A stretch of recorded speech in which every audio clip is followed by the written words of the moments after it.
नमस्कार मित्रांनो, आज आपण या व्हिडिओमध्ये पाहणार आहोत दोन चलातील रेषीय समीकरण. आता दोन चलातील रेषीय समीकरण म्हणजे नेमका काय? तो दोन चलातील रेषीय समीकरण म्हणजे ज्या समीकरणामध्ये दोन चले वापरले जातात आणि त्या चल असलेल्या प्रत्येक पदाची कोटी एक असेल तर त्याला आपण म्हणणार आहे दोन चलातील रेषीय समीकरणे. आता हे झालं लय मोठं असं काहीतरी ऐकलं म्हणजे काहीतरी म्हटल्यासारखं खूप असं मोठं वाटत आहे. याला आपण छोटं म्हणजे शॉर्टकटमध्ये लक्षात ठेवूया. दोन चलातील रेषीय समीकरण म्हणजे नेमकं काय? तर ज्या समीकरणामध्ये दोन चल असतात आणि त्या दोन चलाची कोटी एक असेल म्हणजे दोन चल आणि एक कोटी म्हणजे घातांक एक असेल तर त्याला आपण म्हणायचं दोन चलातील रेषीय समीकरण.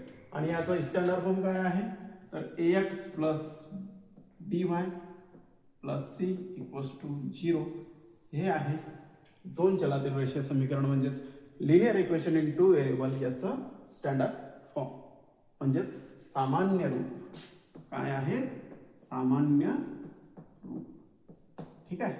तर वेळ न घालवता आपण सुरुवात करूया सराव संच 1.1. आता सराव संच 1.1 मधला पहिला क्वेश्चन.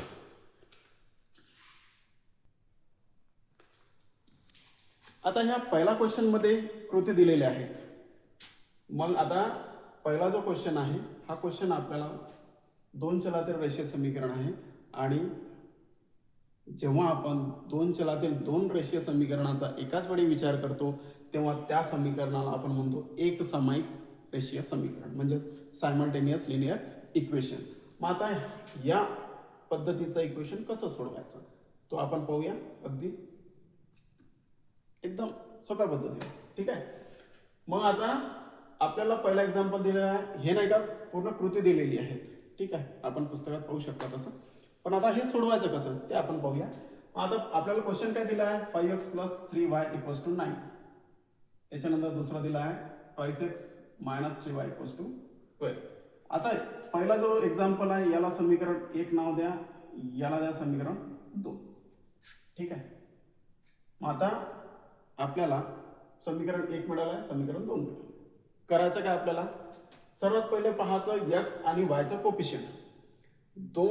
दोन्ही समीकरणामध्ये एक तर x म्हणा किंवा y म्हणा दोन पैकी एकाची कोफिशियंट जर का सेम असेल तर चिन्ह पाहायचं प्लस आहे का मायनस आहे.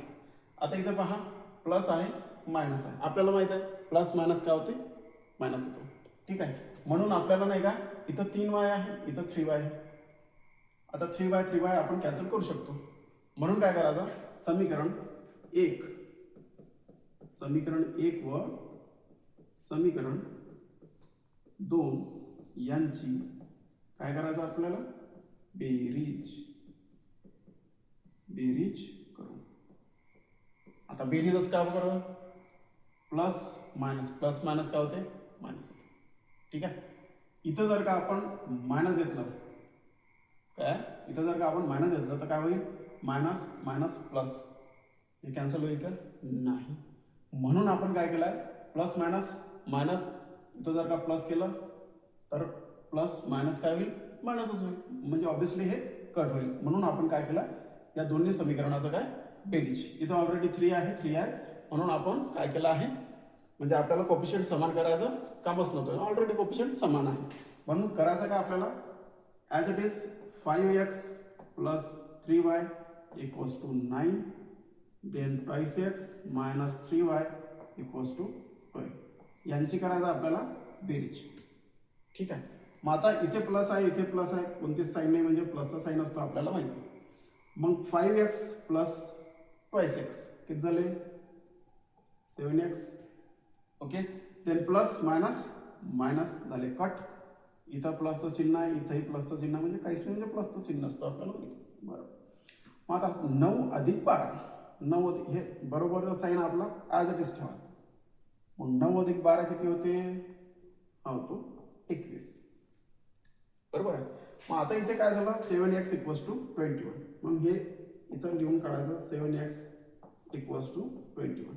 आता आपल्याला किंमत कशीच पाहिजे x ची. मग x ला घेतला बाहेर इक्वल्स टू आपला 21. उरला काय आपला 7 आणि हा जो x आहे 7 आणि x आहे याचा मधात चिन्ह कशाचा असतो कारण का हा जो 7 आहे हा 7 आणि x यांचा मधातला आपल्याला चिन्ह पाहायचं. चिन्ह कोणती आहे? काहीच नाही, इथं गुणाकारचं चिन्ह असतं. ठीक आहे. मग 7 इकडे गुणाकारमध्ये आहे, या बरोबरचा त्या साईडला पाठवा. त्याला काय होईल? गुणाकार बरोबर जर त्या साईडला गेला तर होईल भागाकार. मग 7 एक 7, 7 त्रिक 21, म्हणजे x बरोबर किती आलं? 3. ठीक आहे. मग आता हे झालं x ची व्हॅल्यू. आता आपल्याला काढायचं आहे y ची व्हॅल्यू. ठीक आहे. आता x ची व्हॅल्यू झाल्यानंतर y ची व्हॅल्यू कशी काढायची? आपल्याजवळ दोन समीकरण आहे, समीकरण 1 आणि समीकरण 2. आपल्याला दोन पैकी कोणताही एखाद्या समीकरणामध्ये x ची व्हॅल्यू ठेवायचं आहे, y ची व्हॅल्यू काढायचं आहे. आता इथं मी समीकरण 1 मध्ये x ची व्हॅल्यू ठेवतो. समीकरण 1 काय आहे? 5x + 3y = 9. बरोबर आहे. इथं लिहायचं समीकरण 1 मध्ये x = 3 ही किंमत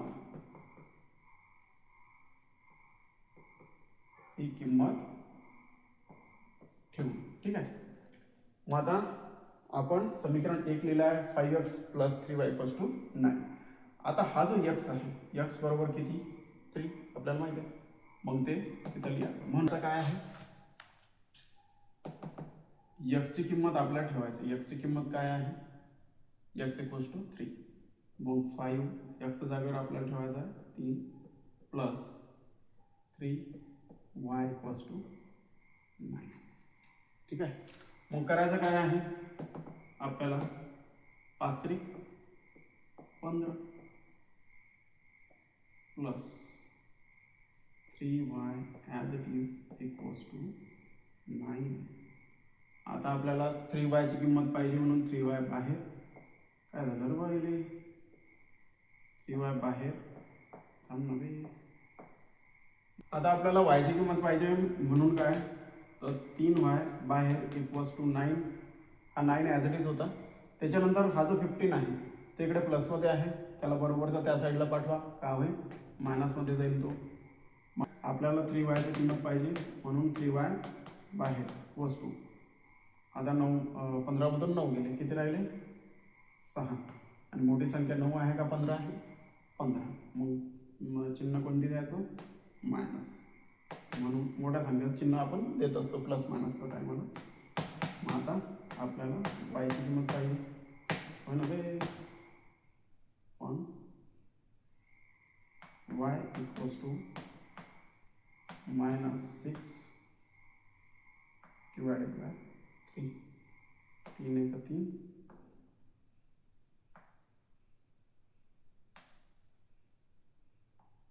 3 1 3, 3 2 6. म्हणजे y =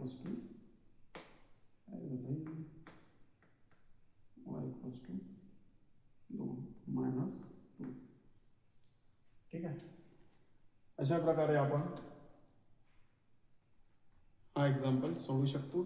आणि सराव संच 1 मधील 1.1 मध्ये नाही का काही बॉक्स वगैरे दिलेला आहे, त्या बॉक्स तुम्ही इझिली असं भरू शकता. यावर दुसरा क्वेश्चन आहे, पुढील एक सामायिक समीकरण सोडवा. एक सामायिक समीकरण कशाला म्हणायचं मी आधीच तुम्हाला सांगितलं आहे. त्यामध्ये काय आहे? दोन चलाते दोन रेषीय समीकरणाचा जर का आपण एकाच वेळी विचार करतो किंवा एकाच वेळी त्याचं सोल्युशन करत असतो तर त्याला आपण म्हणतो एक सामायिक समीकरण. ठीक आहे. म्हणजे सायमल्टेनियस लिनियर इक्वेशन. आता आपल्याला हे सोडवायचं आहे. मग आता या पद्धतीचं एक्झाम्पल सोडवण्यासाठी सर्वात पहिले काय पाहायचं आहे? तर दोन्ही व्हेरिएबल पाहायचं. दोन्ही व्हेरिएबल पाहिल्यानंतर व्हेरिएबलचा जो कोफिशियंट आहे, कोफिशियंट समान आहेत का, म्हणजे त्याचं सहगुणक समान आहेत का हे पाहायचं आपल्याला.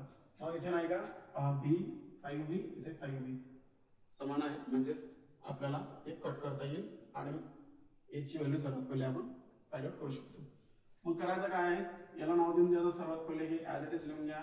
3a + 5b = 26. याला नाव द्या समीकरण 1.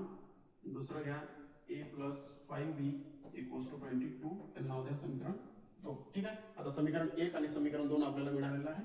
आता याचं करायचं काय आहे? इथं प्लस आहे, इथे पण प्लस आहे. याला जर का मला कट करायचं असेल तर मला काय करावं लागेल? मायनस करावं लागेल. बरोबर आहे. म्हणून आहे का समीकरण 1 व समीकरण 2 यांची काय करायचं? वजा. समीकरण 1 व समीकरण 2 यांची काय करायचं? यांची वजा वजा करू. आता यांची वजा करू आपण. समीकरण एकूण काय आहे 3a plus 5b 3a plus 5b equals to 26. ठीक आहे. समीकरण 2 काय आहे a plus 5b equals to 22. ठीक आहे. आता यांचं काय करायचं आपल्याला वजा वजा बाकी. ठीक आहे. मग इथे प्लसचं चिन्ह इथं पण प्लसचं चिन्ह प्लस मायनस काय होईल मायनस. मग 3a मधून एक चालला गेला काय राहिला प्राइस. ठीक आहे. 5b मधून 5b केलं किती 0 इक्वल्स टू साइन आपला ॲज इट इज. इथे प्लसचं साइन आहे इथे पण प्लसचं साइन आहे. मग हे मायनस आणि हे प्लस काय होईल मायनस होईल. ठीक आहे. मग 26 मायनस 22 किती 4. ठीक आहे. मग आता आपल्याला a ची किंमत पाहिजे म्हणून a इक्वल्स टू 4/2. आता a ची व्हॅल्यू काय येणार आहे ऑब्वियसली 2. 4/2 म्हणजे 2. आता a ची व्हॅल्यू आपल्याला मिळालेली आहे. आपल्याला आता b ची व्हॅल्यू फाइंड आउट करायची आहे. मग b ची व्हॅल्यू फाइंड आउट करण्यासाठी करायचं काय आहे कोणताही एक समीकरण घ्यायचं त्याच्यामध्ये a ची व्हॅल्यू पुट करून टाकायचं. समीकरण 1 घ्या किंवा समीकरण 2 घ्या. एक तर अशा पद्धतीला गणित आपल्याला लवकर सॉल्व्ह करायचं असतं त्याच्यामुळे छोटी गणित घ्यायचं त्याच्यामध्ये जास्त कॅल्क्युलेशन नसावं. आता काय इथे ही जरा मोठी दिसत आहे म्हणून आपण समीकरण 2 घेऊ. समीकरण 2 मध्ये काय करायचं आहे a इक्वल्स टू 2 ही किंमत ठेवू. ठीक आहे. समीकरण 2 मध्ये समीकरण 2 काय आहे समीकरण 2 आहे a plus 5b equals to 22. ठीक आहे. मग आता आपल्याला a ची किंमत माहित आहे मग जिथं a आहे तर ती व्हॅल्यू पुट करा. मग a म्हणून a इक्वल्स टू किती आहे 2 प्लस साइन आपला त्याच्यानंतर 5b इक्वल्स टू 22. आता आपल्याला 5b b ची किंमत पाहिजे इक्वल्स टू 22. b ची किंमत पाहिजे आपल्याला म्हणून आपण 5b बाहेर काढला आहे 22 दोनचा ॲज इट इज आहे. उरला काय आपला 2 इकडे पाहिला तर प्लस मध्ये आहे त्याला बरोबर त्या साईडला पाठवू काय होईल -2. ठीक आहे. मग आता आपल्याला b ची किंमत पाहिजे म्हणून 5b इक्वल्स टू 22 मधून 2 गेले किती राहिले 20. मग आता आपल्याला b ची किंमत पाहिजे तर इक्वल्स टू 20 आपल्याला दिसतच आहे. उरला काय आपला 5b. आता इथं 5 उरला आहे 5 आणि b या दोघांच्या मधातलं चिन्ह कोणतं आहे तर चिन्ह आहे तो गुणाकाराचा कारण सहगुणक आहे. गुणाकार जर का गुणाकार इकडे आहे बरोबर तर त्या साईडला पाठवा काय होईल भागाकार. मग 5 × 5 5 20 मग b इक्वल्स टू किती आलं 4. ठीक आहे. लक्षात आलं का. अशा प्रकारे आपण हे सॉल्व्ह करू शकतो. आता दुसरं एक्झाम्पल मध्ये काय दिलं आपल्याला x plus 7y equals to 10 3x minus 2y equals to 7. आता याला आपल्याला सोडवायचं आहे. आता मागचा एक्झाम्पल आणि या एक्झाम्पल मध्ये अगदी थोडासा असा फरक आहे. मग ते फरक काय आहे इथे नाही का आपल्याला कोफिशियंट समान दिलेलं नाहीये. मग आपल्याला सर्वात पहिले तो कोफिशियंट आपल्याला समान करायचा आहे. ठीक आहे. मग करायचं कसं आता इथे पहा x आहे x चा सहगुणक 1 आहे. असा एक हे पाहायचं आपल्याला व्हेरिएबल ज्याचा सहगुणक आपल्याला 1 म्हणजे कोफिशियंट 1 असेल. मग आता इथे 3x आहे आणि इथे आहे 1. मग हा जो x आहे 1 आहे कोफिशियंट हा 1 चा गुणाकार आपण 3 सोबत जर का केला 1 चा गुणाकार जर का 3 सोबत केला तर काय होईल इथे पण 3x होईल बरोबर आहे. म्हणून आता इथं काय करायचं या समीकरणाला नाव देऊन द्यायचं x plus 7y equals to 10 याला नाव द्या 1. त्याच्यानंतर 3x minus 5y equals to 7 याला नाव द्या 2. ठीक आहे. मग करायचं काय आपल्याला समीकरण 1 ला किती ने गुणायचं 3 ने. जर का समीकरण 1 ला आपण 3 ने गुणला तर इथं 3x होईल. ठीक आहे. 3x आणि 3x कॅन्सल करून आपण प्लॅनचा काढू शकतो. म्हणून काय करायचं समीकरण 1 ला किती ने गुणायचं 3 ने. ठीक आहे. समीकरण 1 ला आपण 3 ने गुणाकार करत आहे समीकरण 1. ठीक आहे. मग इथे काय होईल 3x. मग 3 गुणिले 7y 7 × 21 बरोबर इक्वल्स टू 10 त्रिक 30. नवीन समीकरण झालं म्हणून याला नाव द्या 3. ठीक आहे. मग आता काय करायचं, समीकरण 3 व समीकरण 2 यांचं काय करायचं आपल्याला. आता इथं 3x आहे, इथं पण 3x आहे. आता हे जे 3x आहे इथे नाही का काय आहे प्लसचं चिन्ह, इथे पण प्लस